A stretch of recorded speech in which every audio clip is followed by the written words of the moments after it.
Hi everybody! Today we are going to make a landscape. Remember, a landscape is an area of land, and our landscape today is going to be of a waterfall. So for this project, you're going to need a piece of paper, you are going to need some crayons, and then you need watercolors if you have them.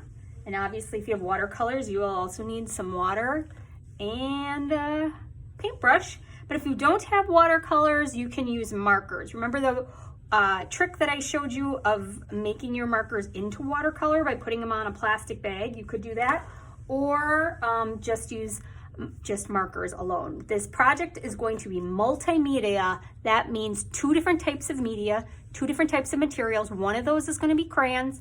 The other one needs to be something else. So watercolors is what I'm going to use, or you could use markers. Okay, I'm going to start off by grabbing my black crayon, so you can do that. Grab that, and we are going to start by drawing some lines to create our waterfall. Our waterfall is going to show lots of movement and texture. We're also going to add some depth to it with this crayon and just drawing different lines. So follow along with me to draw the lines. We're going to start up at the top, so make sure your paper is going the long way. Near the top, I'm going to draw kind of a wavy line like that. And then I'm going to go all the way to the bottom, and I'm going to draw some scalloped, bumpy lines like so, to kind of fill the bottom, all along the bottom, almost like clouds. Okay, let's go back to the top. I'm going to do another curved line, curvy line like that, wavy line. Then I'm going to do another one. See, they're not equally spaced out. I'm just kind of picking a place. And then one more. They're not super wavy, just a little bit wavy. All right, I'm gonna go back up to the top, and now this time, way up at the top here, I'm gonna add like a zigzag line. Not zigzag, zigzag, totally everyone's the same. They're gonna be a little bit different. This top line is going to be a line of trees, so we don't need every tree to be exactly the same. All right, now we're gonna add our waterfall. This might look like nothing right now with these lines, but we're gonna make this look like a waterfall. So I'm going to start at this first wavy line up here, and I'm going to take my crayon and draw a line going down, a vertical line, and it's going to curve outward a little bit so it gets a little wider at the bottom. And then I'm going to do the same over here. Start like this, coming down, and then make it wider as it's coming down. See that? So it's closer together, these two lines at the top, and wider as they get towards the bottom. Okay, now I'm going to grab another crayon. I'm going to grab my blue crayon first. So what I'm going to do now is take a bunch of different colors and just draw some lines in the spaces so that I know which colors are going to be in different spaces. And these lines are going to add texture and movement, because this is our first type of media that we're using, our crayon. So I'm going to put some little, like that, some little like wavy lines in this middle part, because this is my waterfall. Now, if you've ever seen a waterfall, you know when it gets to like the bottom, it starts to crash and there's lots of bubbles and splashing and things happening. So right down here with my blue, I'm just going to add some like half circle curvy lines like that. See that? Maybe some spirals. Okay. Now, I'm going to grab my black crayon again and add some more details to this down here, which are, I would say they're like bushes. So I'm just going to add a couple more like scallopy lines, cloud-like lines down there. And then I'm going to add some curved lines to this area next to the waterfalls. These are the rocks next to the waterfall. And so rocks would have some different lines, like different boulders and things like that. And now let's make some definition up here on our trees so that these look like more like trees. And I'm just gonna do some like lightning bolt type lines like this, almost like tree lines. See, I'm doing that like zigzag. Then this way I'm doing it the opposite way. Zigzag, zigzag. Okay, now I'm gonna grab my brown and I'm just gonna add, right where I added those lines, I'm just gonna add some more brown lines. That'll help me remember that these areas are gonna be brown, but it also just gives it some texture. Like that. Good.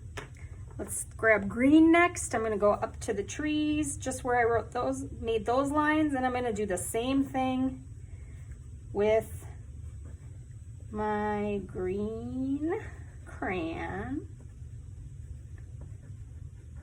And then I'm gonna do the bushes down below. I'm gonna do those with like red and orange. Maybe I'll add some green. These might be like some fall bushes. So I can add some different colors. These are just some lines. So I'm just basically trying to make a similar line right by the black lines that I drew, but these are going to be made with colors. And that'll add some interest and some texture, like I said, to our picture. And maybe this one will be green. You can kind of decide what colors you want your bushes. I have another green color here. It's like a really light green. I'll add that. Okay. I need a little bit more brown right there. Add a line like that. Make it curve a little more. There we go. And the last thing I'm gonna do is grab a white crayon if you have it, and right down here where those, I know you're not gonna see it, but right where those curvy spiral lines and half circle lines are, I'm going to add some more lines because that's where the water is crashing, and when I add my watercolor to it, then I'll be able to see the lines better. Okay, so now I'm just going to grab my watercolors, but like I said, if you don't have watercolors, then grab your markers. And again, you can use your markers by taking the marker, opening it up, coloring it on a plastic bag, and then taking your paintbrush and water and making it into a watercolor that way. Or if you're unable to do that, then just use a marker in the spaces just as a marker. Okay, now every space that has colored lines, I'm gonna fill in with that color of watercolor. So all the way down here, this part I'm going to make blue, right? Because this is the blue part. When you're using watercolors, remember you can kind of play around with it and make it spread with some more water, but if you don't want it to spread so much, use a little less water. Now we're gonna get down here and see those white lines that I made. They're gonna show up because this is called wax resist. We've kind of talked about this, I think, in our other projects. Wax resist means that the watercolor doesn't mix in with the crayon. The crayon stops it, so you can still see the crayon. Look how bright those white crayon marks are. Cool, huh? All right, I'm gonna keep using watercolor and finding all those spaces and coloring them the right color. So here I'm doing brown, and up by the trees I'll do green, okay? I will keep working on that now.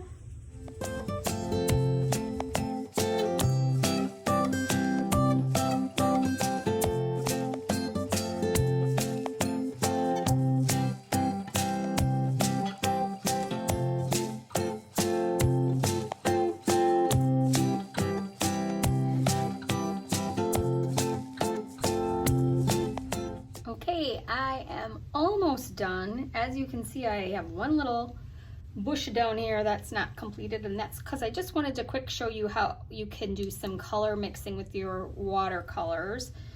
Because I did the bushes down here, I did this one, it's a little more orangey, and this one I want to do a little bit more red. But when you're mixing colors, always start with your lighter colors. So I'm going to start with orange first, paint in that area. And since this is my first color, I don't have to get every inch filled. Then rinse your brush and go to red next and go right on top of it. And this time I'm using a lot more red. The last one that I did over on that side, I used just a little bit of red. So you can kind of play around with that. That one's a little bit more redder. Okay. Look at that. I am finished with my waterfall landscape. And when I used that multimedia of the crayon with the watercolor, it really shows some great texture, doesn't it? All these texture lines and these curvy, wavy lines that are coming down the middle of the waterfall with these circles and spirals and half circles down at the bottom shows a lot of movement. When you look at it, you can tell that the water is rushing down the middle. And it also looks like it's got different levels. Like, even though this is a flat picture, it looks like there's a high area and it's all coming down, even though the lines are mostly going across the page, right? Waterfalls are one of my favorite landforms. I visit them, we hike and find them all the time. So this picture is one that I really love. Again, if you don't have watercolors, you can just use marker instead around those crayon lines. But you know, think about, if you don't have watercolors, think about getting them some. If you go past the dollar store, they're only $1 over there. You could pick some up and you could start watercoloring and using those. So post a picture to Seesaw when you're done, and I can't wait to see all of your waterfall landscapes.